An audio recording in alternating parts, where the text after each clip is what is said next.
Hi everybody, I'm Ryan. The World Championship was this past weekend, the most exciting tournament of the year, and wow, this standard format is awesome. Coverage was on Twitch, and the coverage team did an amazing job. Day 1 was 3 rounds of Wilds of Eldraine draft, and then 4 rounds of standard. Day 2 was the same thing, needing at least a record of 4 and 3 to advance to Day 2.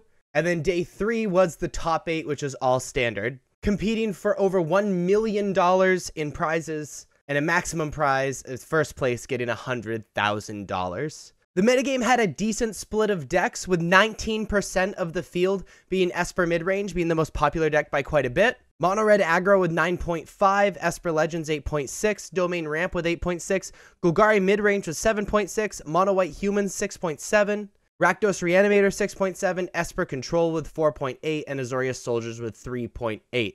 So Esper midrange was the deck to beat. Of the 12 3-0 players, the only archetype that had 2 players going 3-0 was Blue-White in Wilds of Eldraine draft, showing how wide open and awesome the draft format is. At the end of Day 1, only 1 player stood undefeated, and that was Anthony Lee, piloting his Golgari midrange deck.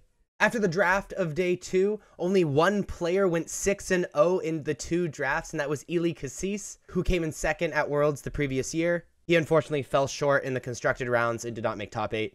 And at the end of Day 2, we were given a top 8 with 6 different archetypes. Reed Duke on Domain Ramp, Simon Nielsen and Azorius Soldiers, Kazune Kozaka on Esper midrange, Lorenzo Tolinzi on Esper midrange, Anthony Lee on Golgari midrange, the Day 1 undefeated player, Greg Orange on Bant Control, which was affectionately called a Greg Orange pile, Willie Adel also on Domain Ramp, and Jean-Emmanuel Depraz on Esper Legends. Maybe the most exciting thing going into Sunday, though, was the Player of the Year race, which isn't just qualifying for Worlds and doing well at that tournament. Player of the Year is having a successful year, having an amazing year of Magic, better than anybody else. And going into this top 8, it was down to Simon Nielsen and Reed Duke.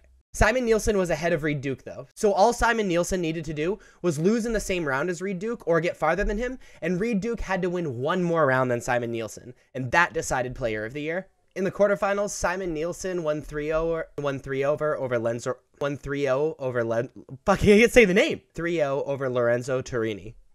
I can't say the name. Lorenzo. I'm gonna be real with you guys. Like that, just getting that close took like 8 takes. I don't know why. So we're just going to that last take. Simon Nielsen won. Kazune Kozak beats Willie Adel 3-1.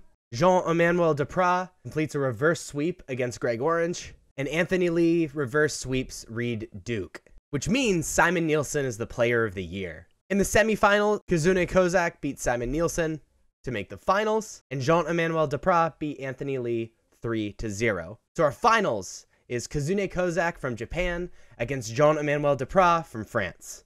And while the games were good, Jean-Emmanuel Depraz had no interest in losing and won in the finals 3-0.